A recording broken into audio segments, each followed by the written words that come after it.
Deranged people.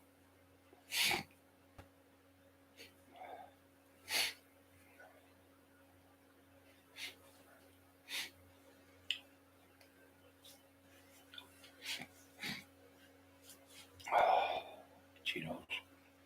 Pin pops with me, chinos.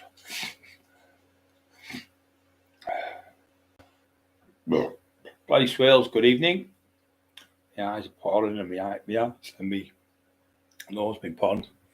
I think it's off the pup in Halloween on the floor upstairs. Fucking horrible it is. Bare knuckle, scene, evening bright. Hiya mate. Monty 60 Alv, evening mate. Ram Raider, you okay Ram Raider? Graham Smith, good evening to the show. Glenn Cop, you're always welcome. My eyes are stinging today. Fucking I've had the runs. I've aching all down one side. This fucking hand feels like it's like fucking 4 times bigger than the other hand. I've had the runs all day. My nose is running like a tap. My eyes are running. Unbelievable. I've had stomach all day. It's terrible. And all down my right side has been throbbing like mad. I must have slept on it wrong last night. And I've got up this morning. My hands feels, when you got like a cartoon hand, and it's warm still in that. I think it's to do with the weather as well. So I'm absolutely in agony. So I'm sat here over on my right side, my right hand. My right hand's fit. You only get something, you jam it in the door or something. It's like that. It's fucking horrible. It's all right. 2 days ago. Playing cop. Buddy Swales. Helen Janice, hello, love you, okay. Craig Heron, welcome to the show. Well, okay, I wish I was well, buddy.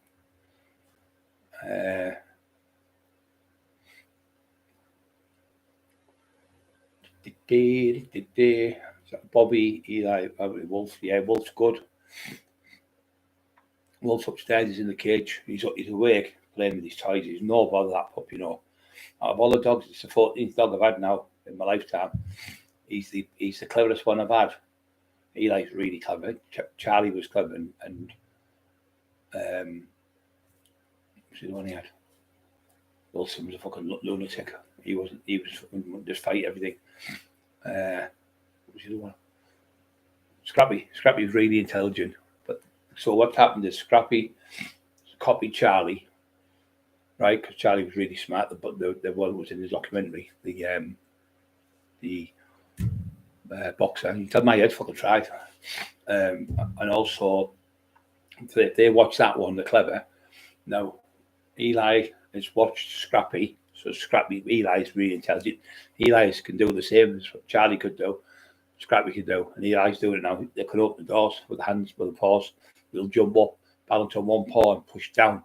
Do that until it opens and all up. So Eli's doing that every day now. So he's learned that. So the pup is doing it on the door in the cage, and he hasn't been learned nothing. So that I think is to do with his grandma, his granddad were in Afghanistan or Iraq, one of them 2 places. They were in there.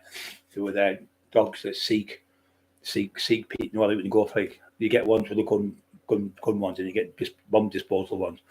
These were the ones to find, like, you know, terrorists in the bushes, or, you know, like we call them snipers and stuff.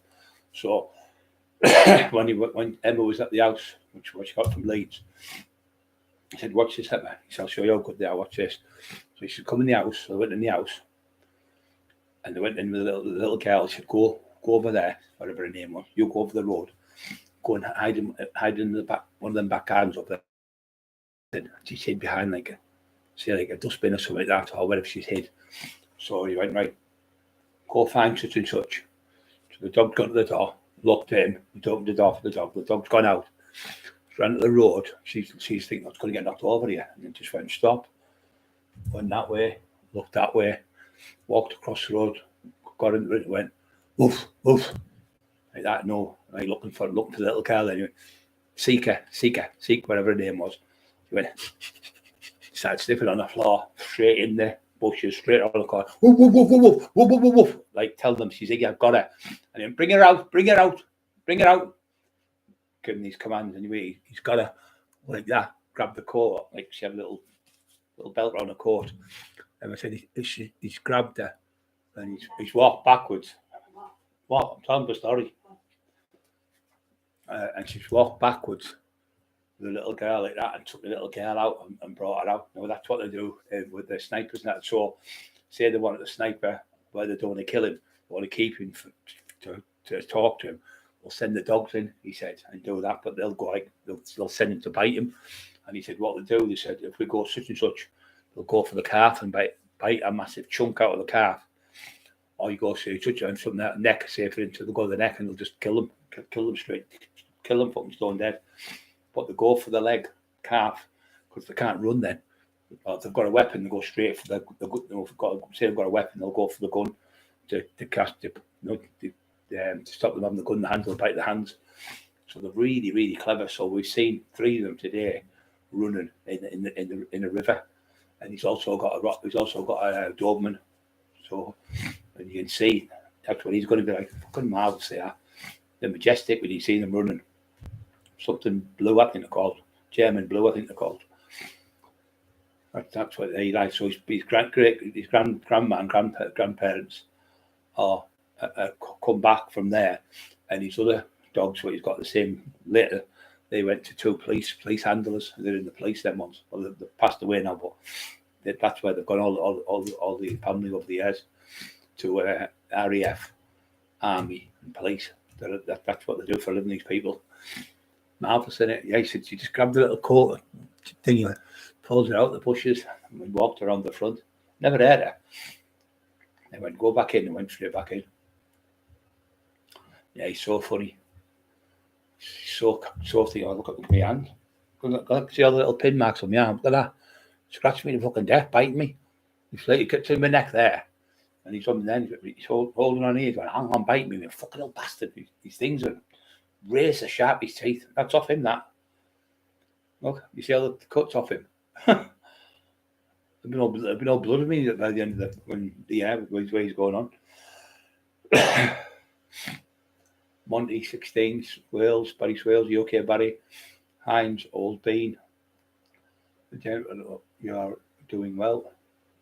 Good evening, ladies and gentlemen. We're doing well. Yes, we're okay. I'm still under the weather. Terrible something.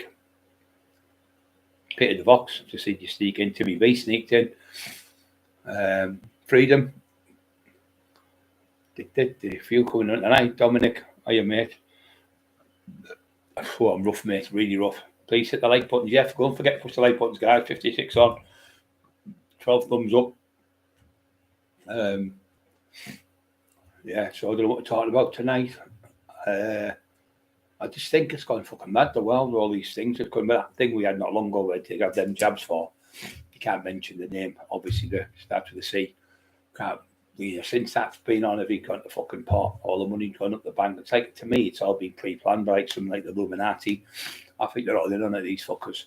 I think a lot of these top countries, like, I won't say the big uns are all at war with each other. I think half the countries are fucking, just a big fucking sham to make money, a big massive scam to the fucking money's gone up. And how can food go up when it's getting made in the same place and go up?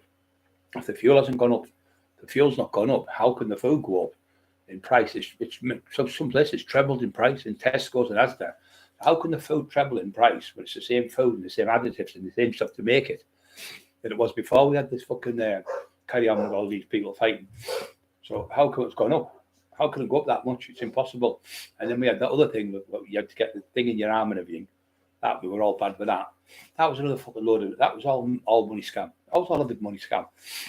You've got to have this number one. You have another jab, and another jab, another fucking jab, another jab. How many fucking jabs are you supposed to have? Because once you've got your white, you've got red cells. You've got Eli. You've got your red cells and you've got your white cells in your body. And I can't talk when he's back like that. So you've got your white cells, and in your white cells, they find what's in your system and they clean it and fix it. So you've got a flu or a virus or a cold or whatever they do. The white cells come in and they attack it until they get the right formula and it hits it. And once it kills that virus, you don't get that virus back again. So why do we have to keep getting a virus? You've got the antibodies, whatever, before he found it. So if you've already had it, how can you have number 2, number 3, number 4, number 5, number 6, number 7? How can these people keep getting multiple flu? If you know what I mean, sea flu. It's called the sea flu. Sea flu. Every other fucking month, somebody's got. I've got it 3 times. He's had it 4 times. He's had it 5 times. When you have read up on it, and there's doctors all over saying it's all a big fucking scam. It's all a big con. It's all about money. I spoke to a lad from Billingham, and he works in a lab where they make the antivirus. It's £450 for an injection for the government. That's what they charge. The government, these fucking pharmaceuticals, they're the biggest robbing bastards on the planet. Them tablets, what they give you, you pay £10. They cost them about 1 penny to 2 pennies each to make. They charge you 10 quid a script. So some people are out on 5 or 6 scripts a month. It's costing fucking less than a couple of pounds to make. And they charge you £50-60 a month for medication that's costing them fucking pennies. Just a big fucking scam. So this new thing, the C things come out. Oh, you've got to have that jab, you've got to have this one, you've got to have that one. So it's £450 for it. And then they say to people, nurses and doctors, if you don't have it, which is blackmail, you have the freedom of right. So if you don't want to take something, somebody says to you, look, you've got cancer, but you can give you this such and such radiation, but if you want to take it, it's up to you. You don't have to take it. So why is the difference? Why do you have to take the C antivirus? You take it, right, to stop you having it, and then they give you another one, and then another one, and another one, and another one. It's £450 for every single shot. You're talking trillions and trillions of pounds, not millions and billions, trillions of pounds. And then the next thing's going to be, they're going to start fucking chipping you. That's what's going to be next. They're going to start saying, right, what we're going to do, we're going to do away with money, so there'll be no scams then. You can't go, well, I'll give you 100 quid for that, just say I give you 50 quid for it. Or I'll buy it for £500, just say I paid 1,000 for it, so you can claim off your tax and stuff. So what they're trying to do is, I think, Illuminati, all the other fuckers together, they're going to fit together. As I said, they've been doing it for years. It's all a plan. All this has been planned for years. Something's going back 30 years. You can see that the C thing in the 1960s in a car going around, that virus, what we all had, loads of people died with. That was out in the 60s, and they're trying to just say it's just come out now. So it's been out for years. There's adverts, and all black and white adverts. You can see them saying that virus, what we're all talking, the C virus, you can see them talking about it in the 60s in this advert in a car. It's on YouTube if you put it in, and it'll show you. It's like a blacked out car. That's the virus, because the car's all blacked out. So it's telling you now in the 60s that they've given you the information before you even get it. That's what it's going to be. That'll be the next virus, where everyone's like zombies. It's getting worse and worse because the world's getting fucking worse. There's not enough food in the world for people. There's not enough homes for people. There's not enough places for people to survive. There's not enough jobs. There's not enough fuel. There's not enough anything. Everything's fucked up because they've ruined it. We've ruined the world. We've ruined our own world. We've got this beautiful world that I've got, and we've ruined the world ourselves. We've ruined it. There's nothing left of it. So now what the world is doing, Mother Nature's dying out. You look at these masks with the see what's it called, the 5 thing that's called the number 5. We'll call that 5. With the 5, where everywhere they're up, them masks. All the bees are dead. All the birds. There's no birds whistling. There's no seagulls in the air. There's no crows. There's no nothing. And when you look on the floor, all the insects are dead on the floor. There's ants and bees and wasps and all that type of stuff. They've all died because the radiation that's emanating from them. My mate's an expert. He worked for the Ministry of Defence. Said it's 70 times more powerful than it should be. And they nicked him and took him to court. So they took Mark to court, and he went to court in Gateshead and said he was a conspiracy theorist. Now, he worked for the Ministry of Defence. He patented a helmet where you looked at someone and the helmet would send a signal from your eyes to where the rockets would fire. And you just go look at that like that and it'd fire. He made that. He patented that from the Ministry of Defence when he was 22-year-old he was, and he worked for them. And he was telling me all the stuff because I was in jail with him, you see. So he went to court. They were saying he's a conspiracy theorist. He's trying to scare people. He's scaremongering people. He had 250,000 people down London marching about 2 years ago. He had them all on march on there. 250,000 in London. And the cops boxed it all off, went all the way around and boxed it and tried to block them out so nobody could see how many people were protesting about the C virus. saying it was a load of fucking shite. It's all made up for the government to make money, and the five. So they both came out at the same time. So he says that when you get the injection of the virus, give you, it's got a thing in it called luciferine. Luciferine. When they were telling you it's 6 feet apart, it was all 666s, 6 feet apart, 6'6", 6'6", 6'6". So it was all 6'6". It was like taking the piss. So that was that came out, and then since it's come out, look at how many people have died. Every fucking person's had that C virus, but I don't think they have. I think it's just all fucking shitloads of it. So they're giving you that injection to stop you getting it, and then you're getting it again and again and again. So why are we still getting it? Why is it getting worse again now? If they've already got the cure for it, they haven't got the fucking cure for it. They don't want the cure for it. So they're giving you £450 injections. You go on for them. There's people doing that, can't move their arms. People are dying because they've had the jab. People are dying, so they're saying if you don't get it, you can't be a nurse. If you don't get it, you can't fly an airplane. That's blackmail. So when Mark went to court with them, he went in, and so the judge said to the people that brought in, top barristers and all that in, obviously the government's brought them in, and he went in, his IQ through the roof, fucking super intelligent. He said, I'm not a conspiracy theorist. I actually worked for the CIA. And they looked at him, and he brought all the fucking forms where he worked for the CIA in America. There was something what they had, I can't tell you what it was, but something what they had, they couldn't work out what it was. So they flew him over in a jump jet all the way to fucking America. About 6 hours to get there, and I got him there, and he worked for the CIA, and he invented certain things. But this certain thing, what they didn't know was, they couldn't work out what it was, and he worked out what it was. And they flew him back to England, you know what I mean? So he had all them credentials. So when he pulled all the stuff from the CIA and he worked for them in the Ministry of Defence, he went, this man's an expert. He's a weapons expert. He's worked for the CIA. His credentials are there with all the paperwork. So he's not a conspiracy theorist. A case against Mr. Steele, he said, kicked out. He said, Mr. Steele, as of today, you've won your court case. Come back again, he won again. So he went on the march. This is when he started marching. He said, there's something not right. There was loads of women. There's loads of people. Since then, masks have gone up. Loads of people are getting headaches. They can't, massive headaches. Loads of women are losing the baby before the babies are due. Loads and loads and loads have lost the babies. Loads and loads if you have a look on it. And he thinks it's to do with that because it emanates energy. And he thinks it's a weapon by the military. It's been made deliberately to, if they want to turn it up, can fry us all if they wanted to. So now we've got all them phones and stuff. It's connected to the phones and everything. They can send them signals through the phone and fucking fry you if they wanted to.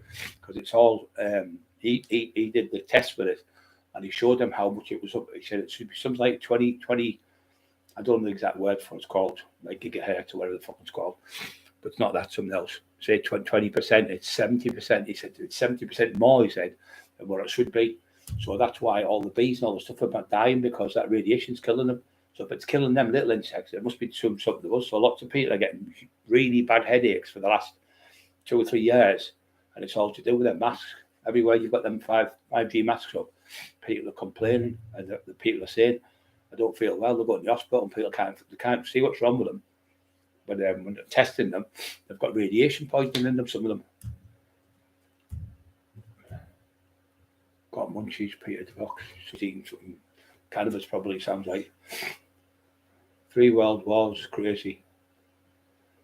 Yeah, see, the thing is, if you think this is what I'm on about the pot. Say they put a chip in the back of your head. Say you go in Tesco's and put it in your wrist, say, or your thumb or something. You just go and do that and put your thumb down like you would do with a card, or your fingerprints. You do that, that's you. Beep, beep. Beep. It saves all that money on plastic cards. It saves all them people, and the tills won't be fucking working, will they? If you just go and beep, push the till, there's only one person to till.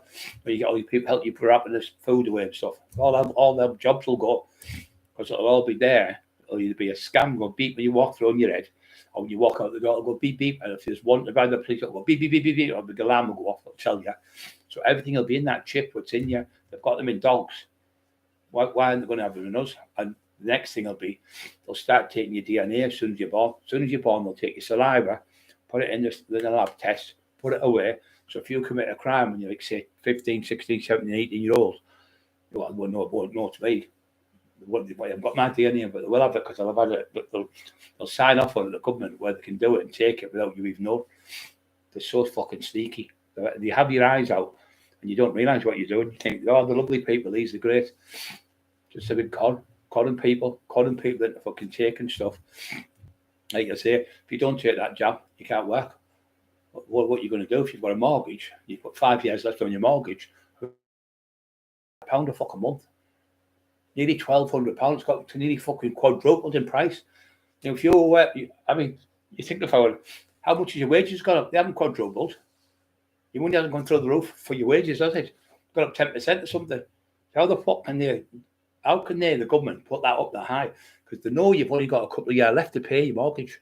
So they know if you pay your mortgage for 20, 22, 23, 24 years, and the last 2 years will put them fucking through the roof. Where are you going to get, like, say it goes up again, another 3 or 4, or it's £3 grand a month. Where are you going to get £3 grand a month? So because you can't pay that £3 grand, or you can't pay that money what's owed, just take the house off you, and then they go and sell the house.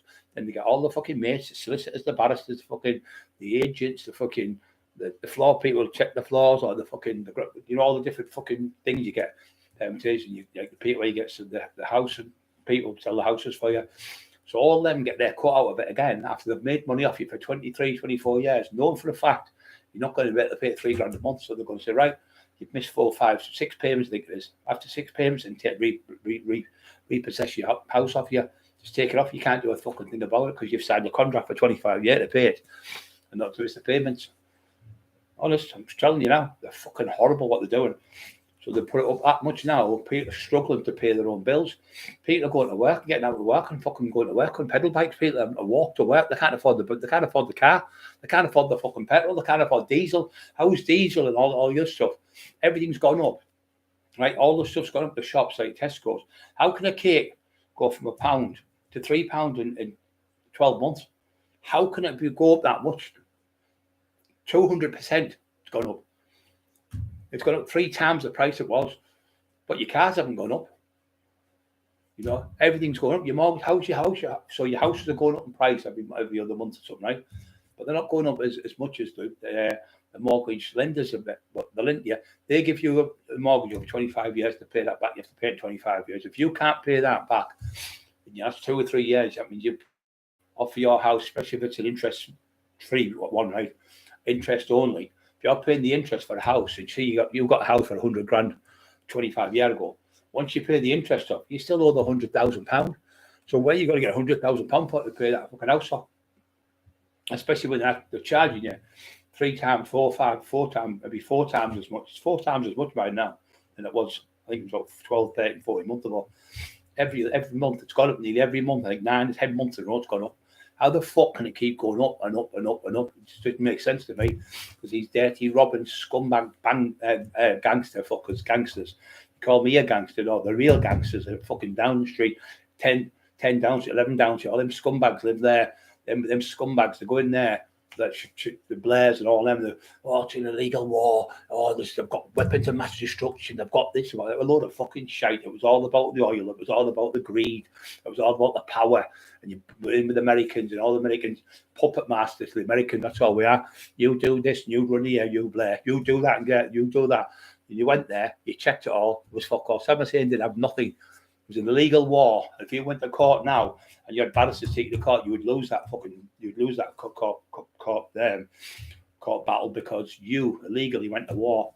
Like all them people out illegally, because all them people we took to war, 60,000 troops we had went to war, and then they all come back after the war, lost arms, lost legs, lost limbs, lost fucking young'uns, lost kids, split up, seen people killed in front of them, and came home to what? He sacked them all. I think there's only 20,000 left now. Or 60,000. So he sacked all them people who went to war. They lived on the streets begging because they can't get a job because their heads have gone, because they've seen kids being blown to pieces and fucking blown to pieces. They've seen kids being blown to pieces. Their heads are fucking fried, and you won't even give them a job. And they're coming home, they're going on heroin, they're going on cocaine because they can't handle the atrocities they've gone through, but you put them through. But you're sat there in all your fucking £1 million houses. That statue, she was the same. Maggie Thatcher, she went into Parliament. He was working, Dennis, for one company. At the end, he was getting 100 grand a year off a company. At the end of the fucking, when she won that was all that was Falkland was all the con. The Falklands all the fucking con. She had no chance of losing the Falklands. She fucking knew she had no chance. So what did she do? She was losing in the poll really bad. She had no chance of winning. She was going to get kicked out. The worst fucking prime minister in history. She was going to get kicked out. So she decided to get the generals in. You have the generals, like, say, there's 4 big main generals, say the Army, the Navy, the Air Force, and whatever the other one is. So the Navy. So you've got 4 of them there. She's got them super generals in. Right, what we're going to do, we're going to take the soldiers out of, what was it? I forgot the fucking country now. I've just been on about. Fucking hell. Argentina. So Argentina should take troops out. No, leave, put more in. And they'll be scared, there'll be too many in, they'll be frightened. Oh, she took them out. She took them out, known for the fact the Argentinians were attackers, known for the fact that they would do well, because we've only got so many troops there, poor cunts. And they're in there getting wiped out, our own soldiers, just to give the Poles to go up there. So the Poles went up there. People going, Maggie Thatcher, get up the British. All fucking hoodwinked because you're fucking thick, you're fucking stupid. You don't see the fucking wood for the trees. You see all that, we've got the flag, we wiped them all out. The Argentinians only had a fucking few weapons. They didn't have anything. They'd never beat us in a million fucking wars in a million years. It was all a con for use. So all think she's great. We'll vote for her. I'm voting for Maggie. And then she won the fucking prime minister again. And what did she do? She took the milk off all the fucking kids at school. The little quarter pints of milk that kids used to get. She took the milk off them. Then when fucking Bob Geldof did Band-Aid and Live Aid, what did she do? That money was all saved. £100 million was going to Africa to help kids to put food in their mouths and to put water in their bellies and stop them from starving and freezing to death in a place where it was desolate, some of the parts where it was at. What did she do? She taxed them. Took 17.5% off the charity. Fucking low life, horrible woman you were. Who are a horrible cunt. You taxed the fucking people. The money, it was our money. We give that money to the Band-Aid. We give that to their sport. We give that to fucking when they do all this, what's it called? When it's all the comedians going comedy sport relief. All that was given off us with the public. We give that to help the children, and you tax them. You tax the kids. You tax all them poor black kids in in Africa who were starving and dying of thirst. That's what you do in this country. You're fucking horrible. But you all thought she was great, so you all voted for her and put her back in for another 4 years. And then what did she do? So all the miners lost their fucking jobs. And then she sold British gas back to you. You're that fucking daft. British gas, you already owned it. This is your own country. You own British gas. It's your own land. So she sold British gas back to the great British public and they hadn't bought it. That's how fucking stupid we are. And then she shut down all the mines. Promised them all after Scargill 10 is back on everyone, fucking ripped them all off. 10 is back on every fucking thing. Fuck you all. Money's more important to me. And that's what it's always been about. Money. Same with Cheryl Blair when she got into bed with that. Not into bed sex-wise, Cheryl. I know because where they live, not far from me. Right? She got into bed with a businessman. The businessman was bent as a Bob nose, two Bob bit. Not bent being and gay, like tinfoil, sorry. Bent being and like corrupt. So he had houses all and she was buying loads of houses with this bloke who was dodgepot. And she, oh, well, I didn't know he was like that. Well, are we? Come on. You've got MI5, you've got MI6, fucking James Bond you've got working for you to people. You can't tell me you can't make a phone call to the bank and check to see who this man is, or go and check to see what his background is before you put hundreds of millions of pounds into these businesses, what you bought, houses and homes all over. But we're all dodgy, Cheryl. Come on, let's get it right. You got all dodgy. Don't like me speaking, do they? Because they fucking hate me because they know I know what I'm talking about. So you won the war because you're in the war because you took them people out of fucking the Falklands War. All the Argentinian people got wiped out. Loads of fucking our own troops got wiped out. People got that Belgrade and all that got blown to pieces, bent to death, fucking disfigured for life, just so you could win your fucking little trophy to be the Prime Minister of Britain. You want to be a fucking shame to yourself. Absolutely disgusting. Ashamed of yourself. You should be. Honest to God, the people of this country, and they're doing it again. Now they're conning you all again with these fucking viruses and all the other fucking shite coming out with. Con. Just a con. Just a pure con. You look at all them graves down London, all them thick graves down there. The 40,000 graves were dug. And every single, look at all them old people's homes. All you have to do is get one old person in there. 1,200 people in 4 homes, 1,200 deaths. 1,200 people in 4 homes, 1,200 of them died, not 1,200. Fucking unbelievable. It's unbelievable. You might think I'm ranting. I'm fucking telling you the truth. They don't give a fucking shit for anyone. They don't give a fucking shit as long as it's all about fucking that. All these wars that have been going on for years in Africa, and they go to Africa and they feel sorry for them. You went over there and you were doing, Maggie Thatcher's son was doing a coup. A coup means when they overthrow the government. He was there with weapons and guns and all sorts, rocket launchers, LPGs and everything, going to take over another government. He got caught, he got off, he got took home, but all the people who went there got wiped out. They all got killed. But that was their son. The Prime Ministers of the Prime Minister of England's son was in a coup with weapons and selling weapons and buying weapons, not weapons of mass destruction, but weapons to wipe out a full, like say Middlesbrough. We'll take Middlesbrough out. We've got that. Fuck it off you. Say Stockton, go out and get Middlesbrough. Just easy for you six. You understand me. So they went and got that area, and then we'll stick together and we'll get that area. And they were going around doing that, so they're going to take over the area district. It was for all to do with the richest in Africa. You've got like the diamonds. You've got like your gold there. You've got all sorts in Africa. It's so rich in minerals and stuff. So they went in there to take it over. Mugabe was the one that was involved in it as well. He was the same. So they're working with these people, Mugabe and all that. He was wiping every country out. Pill Pot, another one. Just wiping, going in the cell and smashing somebody's skull in with a hammer. They were in bed with him, the British government. They were friends with him, letting him do what they did. Let Saddam Hussein do what he did for years. And they only went in at the end because they knew they wanted the oil. They wanted the oil. That's why the Americans come in. Americans come in and pump it up there, Tony's ass.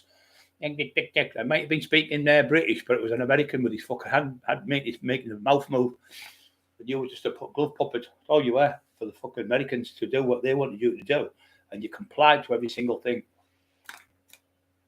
And then when you got caught with, like I say, your wife with that scam, I didn't know who he was. You don't know who he was. You've got fucking, like I say, fucking James Bond. You've got the best people in the fucking world. Top of the range people that thought make a phone call. Fucking, you're in with the Queen, you're in with the fucking that. Same as him. Jimmy Savile, let's get this one right. Jimmy Savile, you fucking knew what he was. You fucking knew what he was from day one. But he was making that fucking much money. He was doing that much money for you. You know, well, the BBC, you fucking knew what he was. Even fucking him off the Sex Pistols. Johnny Rotten said, yeah, he's a paedophile. Esther Ranton, he's a paedophile. You were warned and warned and warned. He went to the hospital in Leeds. He was going in the hospital in Leeds. He was going into the fucking room, locking the door and having sex with the dead bodies. And there was nurses there seeing him do it, and doctors seeing him do it. They never said a word. They were too scared. When they said things to him, and the police did try to do him, but the police were formed by MI6 and MI5 said if you do that, you're going to lose your job. So the cops would close down the government would just close it down because he stood with the fucking Charles and all them, and the Queen and all them marching about, walking around, doing his running, but fucking touching kids up behind and top the pops and everything, and molesting kids and doing it for years, and you knew it was him for fucking years. You knew because all the money was more important than children. You're not bothered. That's what you are. England, Great Britain, whatever. Great fucking Britain, my fucking ass. Great fucking robbers. All you do is rob people. You come up with all these schemes, put this into that one and get that and do this and you're all sat there.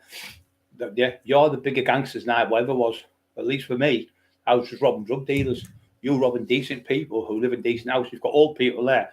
They've got nothing hardly left, and you con them out the money, put it into a fund. You told them what to put in the pensions. You took all the pensions off them. You cut the pension money down. You're the gangsters, legalized gangsters. That's what you do. You fucking legalize gangsters. All these wars you cause, you could stop these wars. You could stop all this shit going on. You could do it, but you don't want to because there's that much money made, like the Vietnam War, that we're going to stop it. That's why poor fucking Kennedy got killed. The poor cunt was going to stop it because there was 3,000 helicopters every sort of a year, I think, was getting made. There was trillions and trillions of pounds. When you have a war on, two countries fighting, it's the biggest money you can make. All wars are catastrophes, but the money what the government make, especially the munition factories and the ones that sell the guns and the ones that have the troops and the training people up and the weapons they use, all that stuff, all that there, just trillions and trillions of pounds, trillions and trillions, not millions, trillions. And it's been done and done and done over the years. I know it's running like a tap, like my mouth. They don't like it. They don't like it back. What? See me sat on that pal, all them fucking MPs. I'd fucking wipe you cunts out in seconds. I'm telling you. You can't call me, my IQ's through the fucking roof, and I don't mind telling you it is. You'd never beat me. You could never sit with me in a debate and beat me. I'm not one of you. Not one of you fucking MPs. Come on, challenge any one of you to challenge me. To sit on a panel with any one of you, or 5 years or 6 years, and I'll ask you the questions. We'll see how long you fucking last. You won't last fucking 10 minutes. And I won't be putting all that. Well, what it is, they do this. You ask them a question. Did you have sex with that 14-year-old boy? Well, what it was on that night of the occasion, so we went round there. We seen Tommy. Listen, I'm not asking about Tommy Smith. I'm not asking about the car you drove. I'm asking, did you have sex with a 14-year-old kid? Well, what happened? I said, listen, I'm asking you the question. There's no other. It's either yes or no. That's all I want to know. Did you have sex with that 14-year-old kid or not? You don't get up and walk out because they can't answer it. Because if they answer it, they condemn themselves. They don't answer it, they condemn themselves. They're fucked. So that's what they do. They fucking always go around all the houses and never answer. So you ask a question, you get a question back. You ask another question, you get another question back. They never stop talking now. Let me talk. You when you want me to stop talking, I'll stop. I'll listen to you. Right, go ahead, your turn now. So they talk. I'll answer the questions. But you fucking can't. You can't answer the questions because you're full of fucking piss. All you want is that fucking money. Every one of you, all corrupt bastards. Not one of you is good. I've never ever met one fucking politician who's been decent. Not one I've ever seen decent thing. But she did well. Maggie Thatcher to say she took the milk off kids at school. Little bottles of milk, that's all they got. Some kids relied on a little bottle. It was like a third of a milk or a quarter of a bottle of milk. That's all they got a day. And some of them kids, especially down London and the places like the Pakistani families, the Indian families, West Indian families, you had fuck all. Them little kids relied on that little bit of milk. And you took it off them because you fucking just to make more money. Just fucking pure. You should be ashamed of yourself. Yeah, Neil, got a lot goes behind closed doors, mate. Yeah, I'd love to be a fucking spider, a spider on the wall to get the fucking flies off. Can't man. Anyone agreeing with these things I'm saying?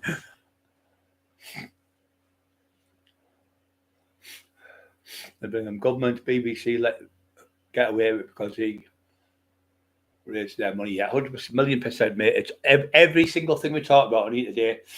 It's all about money and power and Illuminati's. All the believe me, they're all linked together. They're all a big chain, all linked together. The Freemans, all these fuckers, they're all fucking linked together as a big fucking gang. They want rid of all those council type people, get rid of all them. They're already fucking scum. They're already this, that's what class us as scum. That's what we are, like scum to them. I sit there, oh yeah, old boy. I know he's when they slept with 57 young boys eating, it's rather, and they all that fucking shit talking about. I'd love to fucking drag them and let them live in our houses. There, you're living in there for 2 years. You've got 4 kids. You're getting the fucking store money, what normal people are getting the fucking door. There you know your country. Don't get in there with your fucking kids there, whichever fucking prime minister. Like you're in that council state in Leeds. You're staying there. Everyone on the street selling crack. You stay there and see how you bring your fucking kids up. Right, you're going to fucking Scotland where they're all fucking mad as fuck with axes and chopping you up. You're staying in that street. They couldn't last a fucking minute. They'd fucking shit themselves. They've never been in that degradation. They've never been in that fucking like that fucking where you're drowning every day. You're starving and your fucking belly's got you put food on the table for the kids and you're starving yourself because you can't afford. Or you're an old woman. You're going, what do I do, Betty? Do I pay? Do I put them heating on because I'm freezing? Or do I eat something because I'm starving? The old women are sat in the house, like, drive themselves insane because they can't put the heating on because it's too dear. And they can't eat. So they're like in between the dark blue, devil and dark blue sea, sat there. And they're sat there dying every day. They're like old people because they can't afford to feed themselves because they've got no money and they can't afford to get taxis and stuff because they're all too dear. And they can't even the buses, everything's gone up. Everything's gone up. Look at Russell Brand because he's the agent. Yeah. He's a dirty bastard, what he's on. Anyone does that in the fucking people, the one putting away for life, never ever to get out. Drain the swamp. Jimmy B. Yeah, this is fucking horrible, mate. I mean, I like that Michael Portello does the railway journeys, Bradshaw's Railways. Really clever man. I like him. I really like him. I love to sit and talk to him for an hour or so.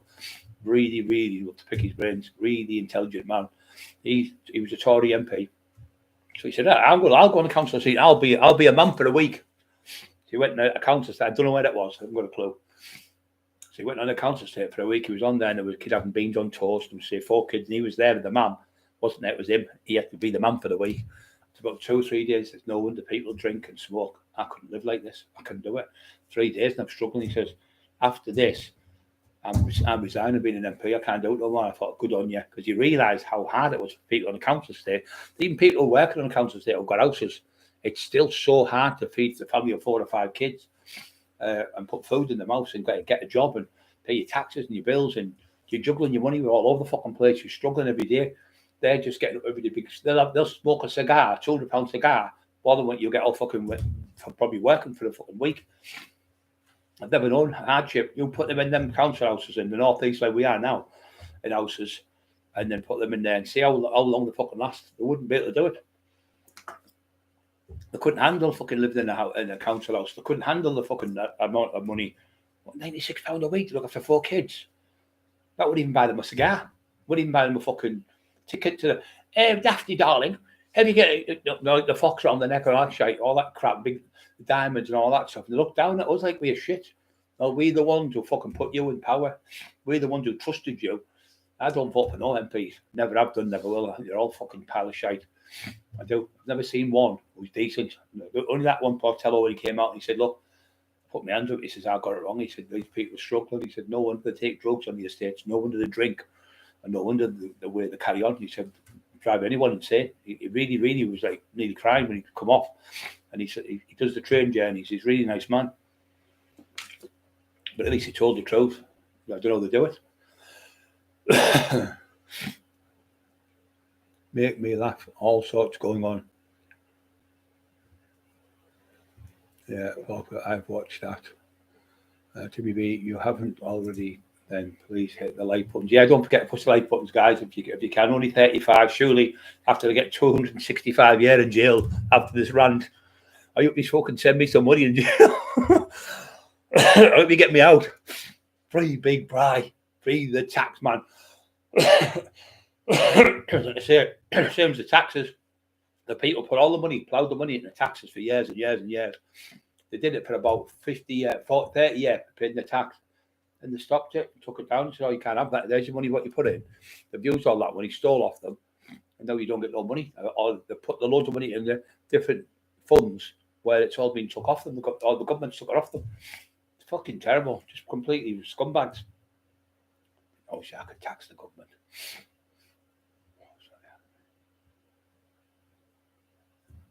Peter Box, well, so earlier, mate. How are you, bro? Yeah, I'm not very well, mate. I'm fucking not well myself. Shock, I've got the eyes are running me. The nose, I don't know if it's off the pub, you know, with these, with the weed and that, because it makes my allergies off it. But my stomach side's killing me, on my right side, on my hips killing me, fucking killing me with the weather being freezing. I've had no meds for a few days either because they fucking made a mistake in the chemist again. Oh, we've got the wrong way around. We've got such and such. We've got somebody else as we are. We've got to wait now. We've fucking see another doctor now. But I'd phone up for an appointment no more. Like I say, your doctor. So I can't get any meds until 6 days. I've had no meds. I've had the runs today. Terrible. Not well at all today. I'm getting out, taking out of these fuckers. Especially the last 12 years, unbelievable. I would need a change more than ever. I'll fucking go and I'll sort them out. Vote for me, I'll get fucking there. If you don't vote, I'll send all these on to your houses. Give me being everything there. Yeah, they're fucking horrible, aren't they? They know exactly what Jimmy Savile was doing. They fucking knew for years. He got bad off the fucking BBC, poor Johnny Rotten for 7-8 years for sticking up and saying he's a paedophile. Pure nonsense. Well, look at that House of Parliament. Every other month, every other year, there's one somebody coming out of there. Women, young boys have sex with fucking prostitutes. Our ex-police chief, whatever he was, don't know if he was the chief or commissioner. He was caught not long ago. Barry something he was called. He was caught having sex with rent boys in fucking not the House of Parliament, somewhere like down that way. He was caught coming out there. The rent boy early hours in the morning got nicked, got caught, got kicked out of the police force. Middle of the police again. Probably met tinfoil in there. Tinfoil, no, he doesn't get paid. Tinfoil, looking for his rent boys. Does anyone, he gets off the train, he goes, does anyone know where the rent boys are? This is when he was going to London to do the walk for Paul Venice's son, who's got autism. And he goes down there and he kept calling people spackers and retards and monks and things and laughing at people in wheelchairs. He's finished him, like somebody from London I was talking to today said he's finished, he's not coming down here. I think he's fucking coming down here, he's fucking fuck right. Barry Sherbert, you okay, mate? Barry's in the chat. Don't forget to push side buttons, Barry. 106 sound, 38 thumbs up. Reading Rambo. That's what we want to do, fucking Rambo. Getting marked, parents paying for our on children's pencils and books. Disgusting. It's getting fucking ridiculous, isn't it? So I'm telling you that they're going to take everything off you. Going up now, there'll be no such thing of anything unless you work for it and pay for it. You won't get nothing. Tax the man that lifts cars. Legend of a man, Rambo. Yeah, there were some days. Have some last main lead off. He used to have to be doing it every fucking where I went. Oh, show me you lift the car up. Fucking hell. But you could do it in them days because the cars were made of metal. They weren't plastic. And you used to put like that, like a mat like a tablecloth on your hands or like a couple of tea towels. Because you cut your hand off the metal underneath, put them underneath and hold it and just lift the car up and let it back down, or like a big fucking Ford Grenade or something. And then Stephen Sayers had me do it once. We were in Newcastle and he went, I know you're strong. How strong are you, Lee? I went, no, out the way. So I said, you've got a cloth there, so it was an old bit of towel in the back for when you change the tyre. So I put my hand under the car, put the towel under it, picked the car up, threw it on the pavement, walked 5 steps, picked the next car up, threw it on the pavement, put the next car, threw it on the pavement. So all the cars were like that, and in the end they were like that, all sideways, all the cars. There was 5 or 6 cars, he said he'd done. If you put it in Stephen Sayers, and the wild man are talking about me, put in Stephen Sayers and the wild man talking about Brian Cockerill, he'll tell you the story about the cars. He went, fucking, I couldn't believe it. He said he picked, I'm not joking, 5 or 6 cars were all straight and they were all on the pavement like that in the end. He said all sideways. He tells the fight about it, me and Lee Duffy. It's good. Because it's come from somebody who knew both of us, you know. The like buttons, 180 40 thumbs up. Yeah, we were just talking to guys who were coming on late there. We're on about the Vietnam War. I was only stopped. They only killed Kennedy because of the Vietnam, but he was going to stop the war. Because 3,000 helicopters was made and that war was on. And it was making trillions and trillions of pounds. Also, the G5, what we've got up now, I really believe it's going to be a weapon in the future for, I mean, how long did it take to put their masks up?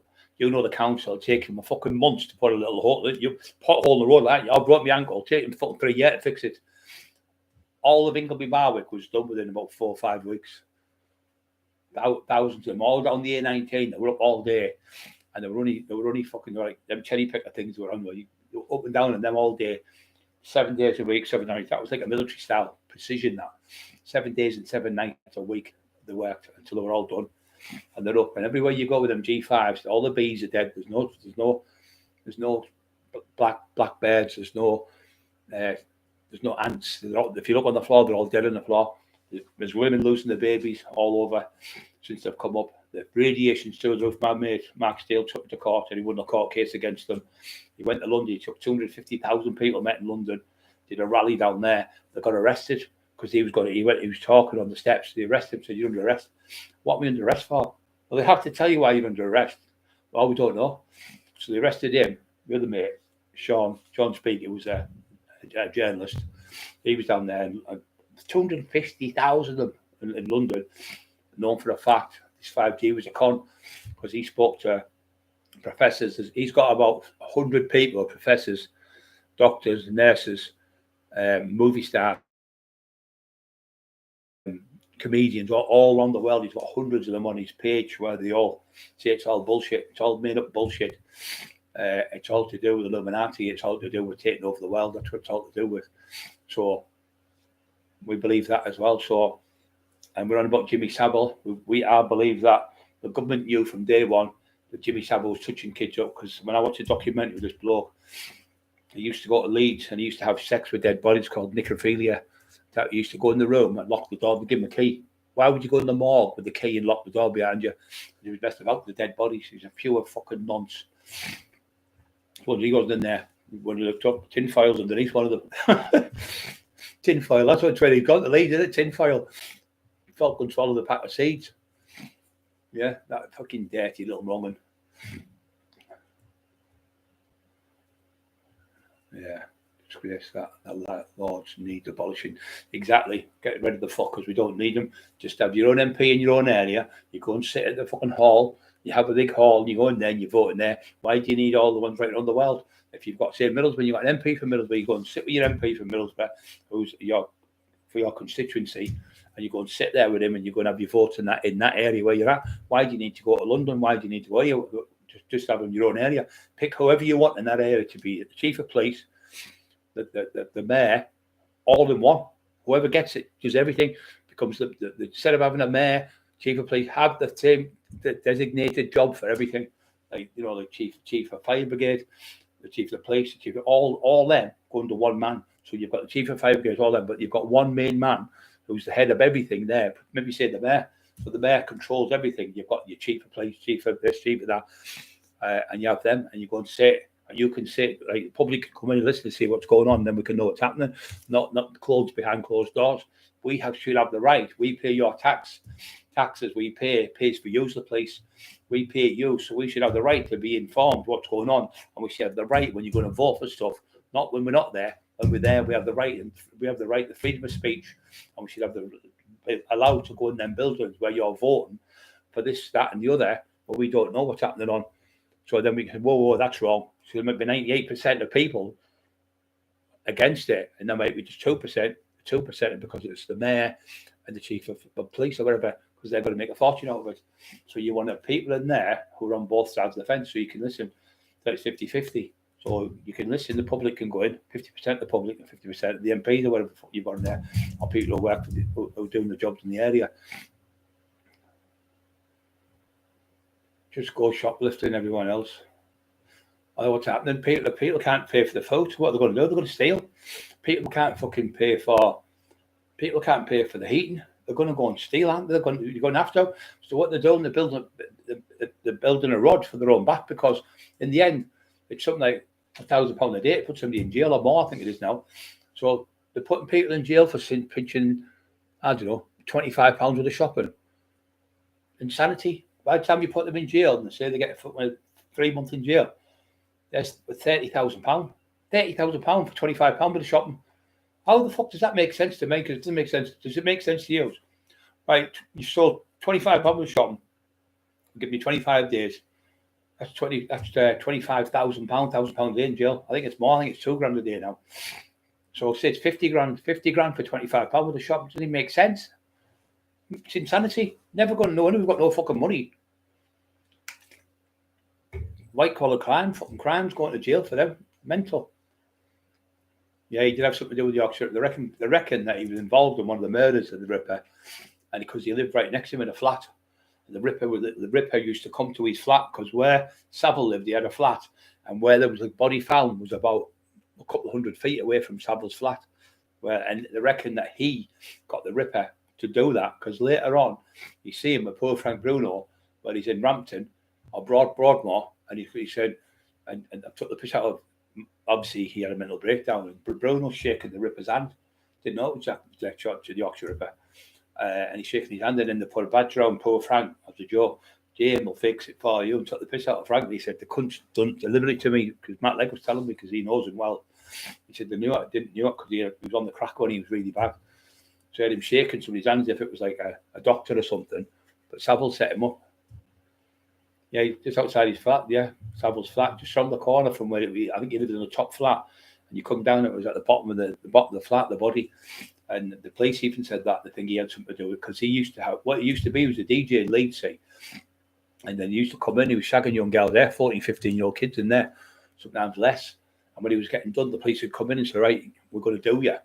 So he'd say, oh yeah. He said, right, there's got pictures of your daughter there. She's on drugs. She's buying drugs off me. He'd pick photographs of that. So the main cop who was there, say the chief inspector of Leeds, he said, well, go on then, get me arrested and I'll just put all these in the newspapers. I'm all that, tell you the truth.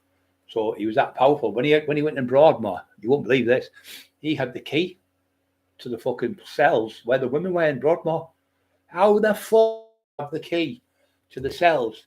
And he'd walk in the women's here and open it up and they'd be in the baths.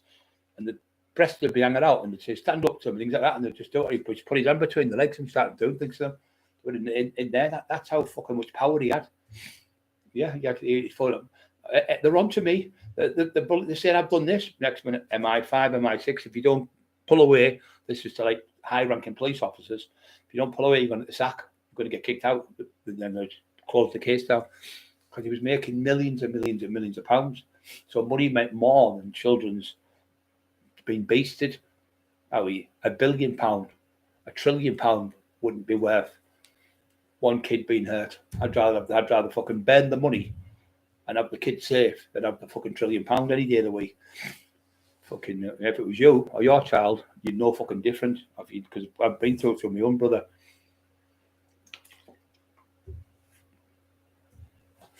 He was going into school, and what the things were saying to him, the nurses and that, saying, if he comes round, pretend you're asleep. And they were like hiding under pretend to be asleep in the bed and all that. And he was going around the fucking beds with the kids. But they were thinking, and they were going out of the car with him. Yeah, he was fucking pure wrong with him. And all them years he got off with it because of the money he was making the government. Stuck with Maggie Thatcher, stuck with Dennis Thatcher, stuck with Lady Diana. Obviously, she didn't know. Stuck with fucking Prince Charles and all them type of people. But they've got to know because they've got MI5, MI6, fucking top of the range fucking bodyguard that know everything that's going on. Put Buggy's phone, 2 minutes, they've got him. Put a camera in the fucking place where he's at, got him. They could have easily got him, but they didn't want to get him because it would have been too much of a fuck up for them. It'd make them look stupid, and especially the biggest television company in the world, the BBC. If you had them against you, you were knackered. I found the body outside, yeah, they did.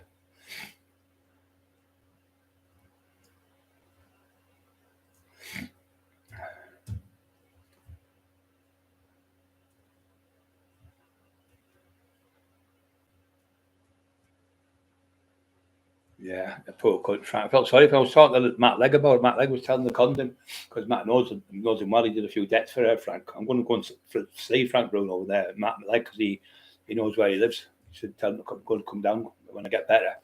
That could be great. I'd love to see Frank Bruno. I think he's a great lad. And he suffered the same depression, crack. So we've all got the same thing on the same page. These MPs wouldn't come. I'm on crack cocaine. I'm really sorry. They wouldn't come out because they're narcissistic fucking pricks. That's why tinfoil can't even stay. Like me, I was on. I don't want to say that. I said, listen, tinfoil. I'm not going to sit here and tell fucking lies to people, and I look like a clown. And a lot of people knew I was on drugs. If I can come out and say I was on them, I struggled and I've done this and done that, which I have done, and I've helped thousands of people all over the fucking world with drink, alcohol, depression. Autism, people who are fed up sitting in the house, OCD, all different things I've talked about have helped people. It's helped them. If I never said no, how many more people would not have got helped off me? I've had hundreds and hundreds and hundreds of messages thanking me for the help I've done. If I never come out and say, but I was on crack for 12 and off it for 20 years. And when you have a go, you do this and does that, does this, does that, and told people how bad it is. So it keeps people off. But these fuckers, like I said, the tinfoil, he keeps telling them, I took it once. I just had 3 paracetamol and I had 3 Cockerill. He said, that's the reaction, what I did when I was in the snooker. That's why I was talking shit and all the stuff I said, because it's just a reaction after Cockerill. Well, if them Cockerill do that, I better go and buy a fucking 1,000 because I'll start taking it myself. Fucking hell. Cockerill, the whole, now Tesco's is chocker. People in there. Can I have 3 Cockerill? 3 same things with tinfoil gets, please. 3 Cockerill, 3 paracetamol, and a mouthful of Bacardi. Because that's what he gets like in the snooker when you can see him talking shit. Well, we put another one in a day where he sat there on his own. as he's had the mic took off him. So there's two parts of the document. There's the bit where I'm talking about when I come to England and I'm telling my story, and then there's the bit where he's talking shite. So we took that bit off where he's talking shite. He sat there like that, miserable as fuck. No one's talking to him because they're all going to beat him up. That was at the end of the night. So they took the mic off. You can see him in there like that. Billy know me. It's not a fucking soul wants to talk to him. He made a cunt of himself. He fell asleep in front of 400, I think it was 400 people he fell asleep in front of. And he went, I've never been so insulted in all my life. Sound like fucking, what do you call him? I've never been so insulted in all my life. What do you call him? And the other right there, the comedian. Fucking hell. I'm like, yeah, I would. Oh, you are awful, but I like you. He sounds like him, did he? Come on, who is he? Come on, Lee Wardley would get that. I would Barry share, but you fucking know. Who is it? Oh, you are awful, but I like you. Can you remember him? And he'd do that, and he was dressed as a woman. He was fucking class. He used to be on the Saturday night. He was funny. I seen his son the other day on the TV show talking about his dad. He wasn't gay or anything. He just do it. He's comedian. He dress up as women, things like that. He was funny. He's a bit like Les Dawson. What was he called? Dick Emery. That's it, Dick Emery. Oh, you are awful. That's him too. Well, oh, you are awful, but I like you. Fucking hell. I'm so glad you never fixed it for me. Yeah, don't you tell me, Levy, you weren't one of the fucking ones who wanted to go, Jimmy Savile. Wish, Mum, can you write the Jimmy Savile for me? All my friends are going on there. I was one of them ones I wanted to go. I was one of the fucking one who never went. I couldn't even write. That's why I was fucking lucky as fuck. I couldn't have dyslexia. Dear Jim, I read it went, Dear Thomas Johnson. It's a little different fucking name. He was just saying to me, can you write Cockerill chart out to spell? I used to fucking hate it. I can't spell. I could spell a little bit, but now because with predictive texting. So write Cockerill. That's the worst thing in the world, isn't it? The horrible bastard down the people who do the spellings and have done the dictionary and that. So the clever cunts to think, right, what should we call the word for people who can't spell? So let's make it the hardest spelling word in the whole world, dyslexia. I mean, even normal people can fucking spell like fucking, we're brilliant at spelling. This fucking Lexia, what the fuck is that? Instead of calling it dis or something, even that I couldn't spell. Or D. So they go to you, right, Cockerill, how do you spell JCB? I go, I don't know. Or how do you spell the A? Is it A? I don't know, sir. I don't know. Get on the fucking, to make you stand in the car with a fucking hat on. Or they make you stand on the chair like a daft cunt. And then stand on the fucking table. Then they put you in the slow class because you were slow. But you weren't slow. I found out now most people with dyslexia and IQs are through the roof. My IQ's through the roof. It comes to numbers, stuff like that, and working things out and remembering. You know, your memory. I can go back 30 years and can smell things and remember things, the colours and all that in different places where I've been. And how do you remember? All my family call it elephant memory I've got. So I can remember but most things, even on films, when something will be moved to the left. Say that bottle's there. And then the next minute's over here. So well, wait a minute. Rewind that fucking minute. It was there a minute ago. But then it puts me off the film. I won't watch it. Or they'll come on the drive and there'll be 3 cars on the front. And then it goes back round. And where's that car gone? There was 3 cars there a minute. Now there's only fucking 2. I was moved to the car. There's only fucking 2 drivers. So the 2 cars have gone. So how's the third one gone? Do you know what I mean? Just me heading.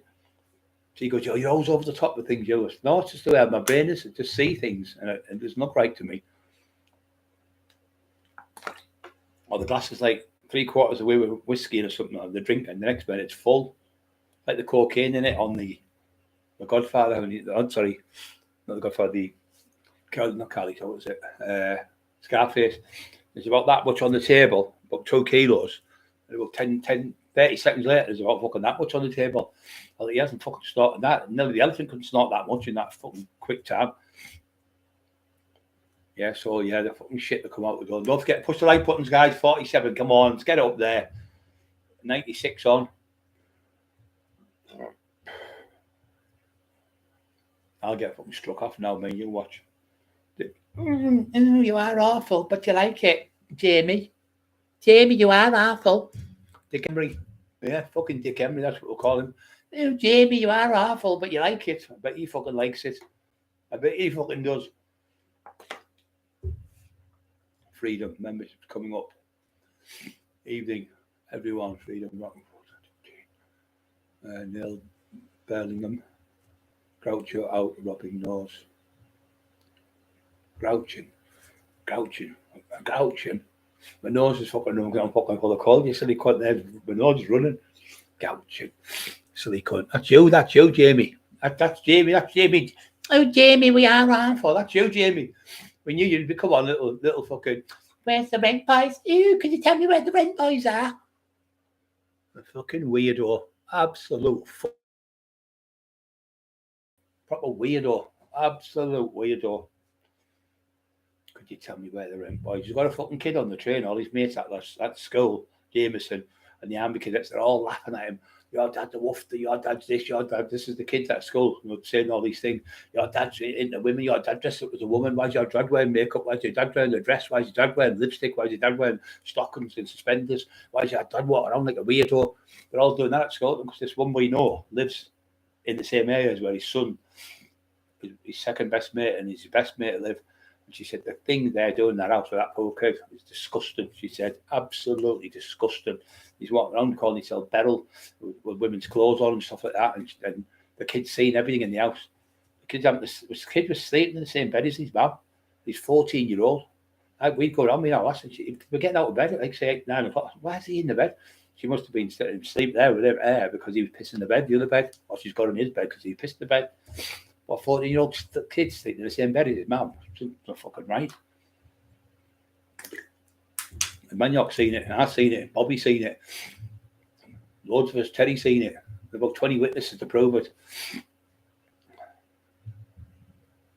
Gouching. That's gouching, mate, when you do that. That's gouching. And gouching, that's what you do, that, mate. When you scratch your face, you rub your nose, it means your nose is running. Or you're on cocaine, really bad cocaine. And I think I've been on here, an hour and 10 minutes before you come on, about an hour and 20 minutes. So I think if I had a line of coke before I come on, I think I'd be well gone one line of coke. So you just talk out your asshole, Jamie. Out the shit. So you can't talk out your asshole because you've always got something plugged there, haven't you? Probably a rent boy. Wanting his rent money. Sat in the gay clubs in London and pretended he's down there gathering money for funds. He's calling people retards and spastics and mongs, want to fight people in wheelchairs, but you won't fucking come now, will you fucking shitbag? Yeah, because you're a fucking little coward, little shitbag. He calls his son a little fanny. If your son's a little fanny, I'll just like him. Just like the father, isn't he? Two little fannies together. Little weirdos. Gouching. Never gouched in your life, you fucking smack rat. We all know what you are. You admit it. You're on there, off your head on fucking. You're on your what they call it, gabapentin. He's on them other things. Not 3 cabs. 3 paracetamol and 3 as if this South pick here. Really on the Paul Sugar put the record straight. He's like, that's gouching what you're doing. That see that there, like that what you're doing. I'm going to put the video up. I'm going to put the video up now and show you how clever you are, you daft little cunt. You'll see the video go up. You're picking sleep out your eyes. 17 times you're yawning because you've been off your box all night on heroin. I said, why is he doing that? He said, it's because he's been on brown all night. When you're on brown, you're coming down, you start yawning, like a lion. I didn't know this. And the lad told me, he said, he's been on the gear all night. And I said, what coke? No, he's been on heroin. And that's what you do. You do that. You gouge out, because I was in jail, that scratch themselves like that because it makes your skin itch. Like I've seen you do it hundreds of times, tinfoil. I've seen you at it. I've seen you with your tinfoil and all your brown stuff you put. It's all sticky stuff. It stinks like fish.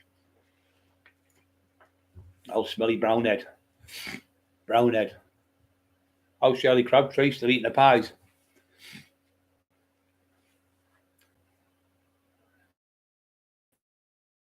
Yeah, you as well, mate. Been winning a lot of you. 50 thumbs up, 103 people on. Yeah. All the tablets gets from the doctors. Where them names from? Rock. I don't understand that, what you're saying. all them tablets he gets from the doctors, where I get them names from. No, he doesn't get them from the doctors, Rock. He gets them from drug dealers who sell them on the corner. He gets them off a lad in Middlesbrough, who I know well, who used to be a boxer, lives near an off store. He goes and buys what the fuck they call them. I don't know what they were. I was at his table. He went to get alcohol at their off store, pretend he was going to see him about a boxing deal. It was check he was getting tablets. What were they called? Subbies. He's on them subbies. Don't get them off a doctor. You don't even get them off the doctor if you fucking, get prescribed them. It's totally different. So he goes to them, buys them. Then he goes to another house, buys the crack. Then he goes to another house, buys his heroin. And then he goes to another place. You'll see him sitting outside like that, biting his nails on the church. There's a seat near the church. He sits there, shit himself out, looking because people are after him all the time. And he buys a strip for 20 quid each of them Daziva pan. But the lad gives him 3 strips for 50 quid. I've been there when I've seen him fucking. My brothers dropped him off to get them and give him a lift home. Give him us fucking chance we could have got caught with them. They're out to do with they're nothing to do with the doctors. They're all to do with them getting him himself. He rides them all over Middlesbrough and everything. When we did the documentary with Neil Jackson, I said to Neil, where have you been? You 3 hours later. He said he's had me in all over Middlesbrough, crack houses, heroin houses, and everything up for drugs. I work for a living, Brian, so I can't afford to get caught with drugs in my car. If he threw the drugs on the floor, I'd get nicked. It's my car. I'd lose my job. I'd lose my mortgage. I'd have no fucking job. He said, I'm not doing that. He said, I've never worked with him again. He never worked with him again after that.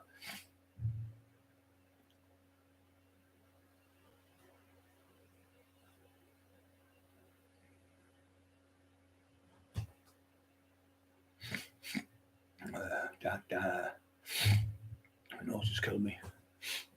Fucking eyes just run like a tap as well. But I think it's off the pup, when he's weeing.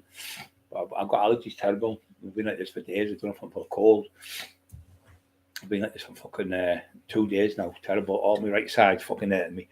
All my right side down here. I've got no meds whatsoever left off them.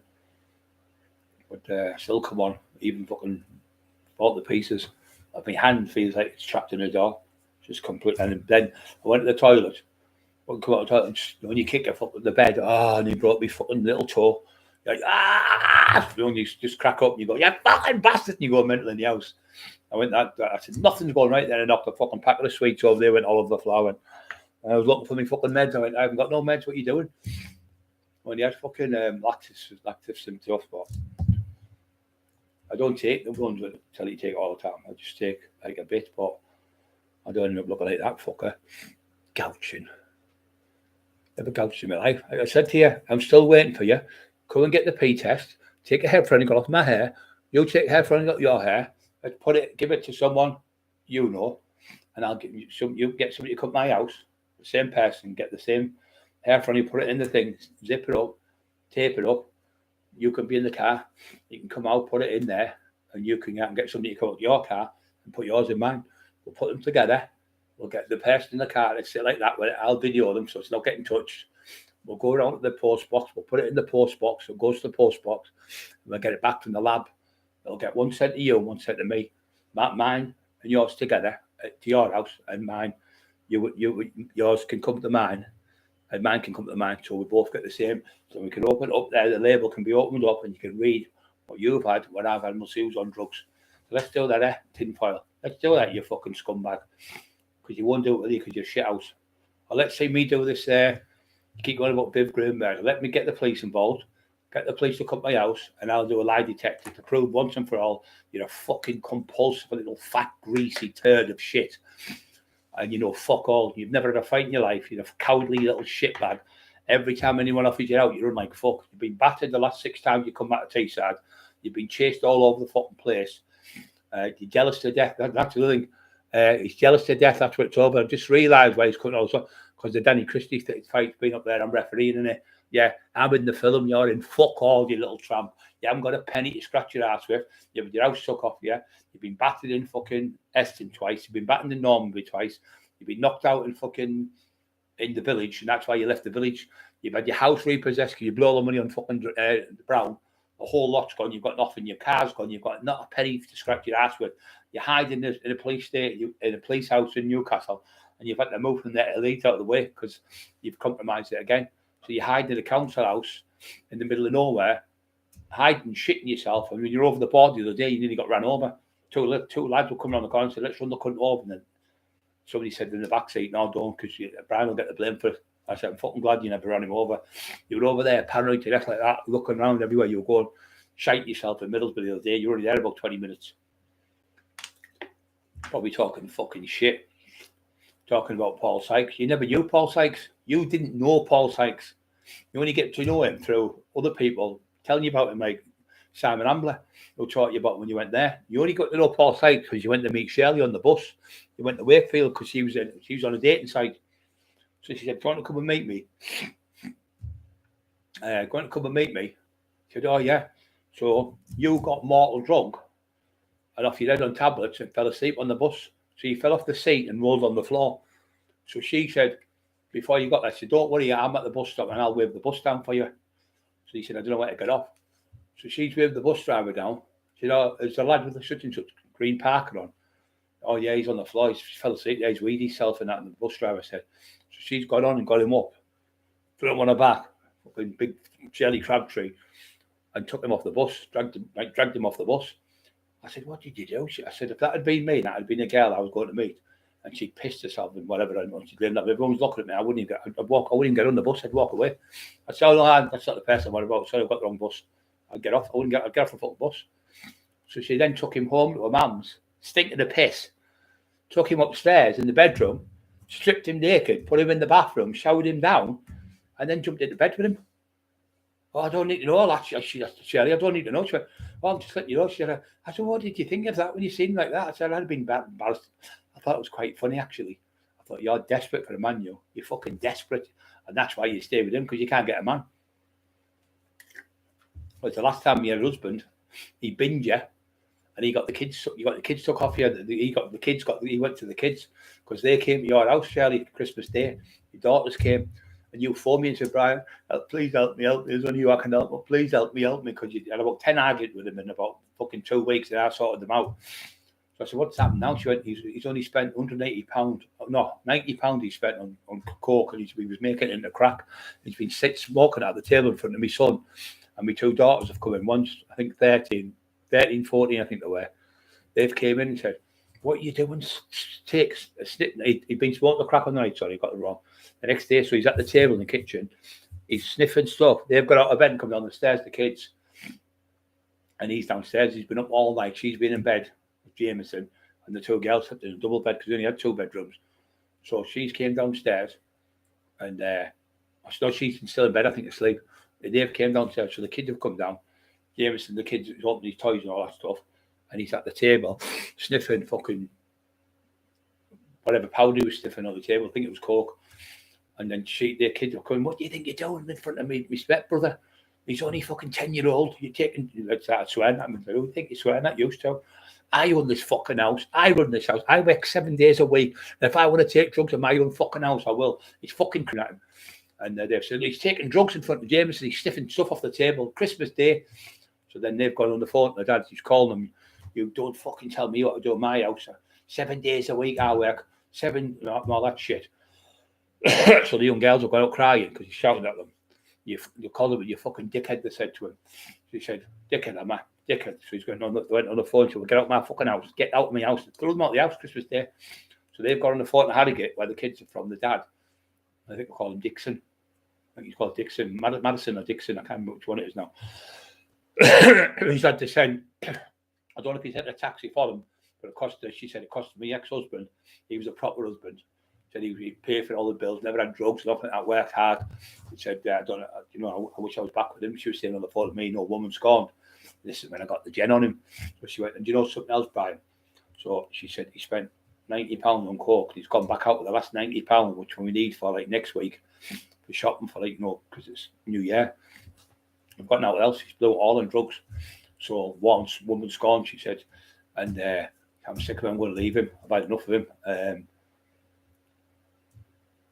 Ronnie Potts sees the policeman information. Don't you know about me? just to take a click on to Orange Bay. So the kids are outside waiting for the taxi. So I presume it was waiting for it. So £44 it cost them. She said, it's just cost my ex-husband £44 for the taxi. He's fucked off and left me. I said, where is he? She said, oh, he's in the local pub. They've ordered a soppy back in there. It's where he was all night. She said, but he's came home, say, 4 or 5 in the morning. And then, because they've come down, say, 8 o'clock in the morning, kids get up on early for Christmas. And the kids have had to go at him. He's threw them out and she's had to get us a taxi.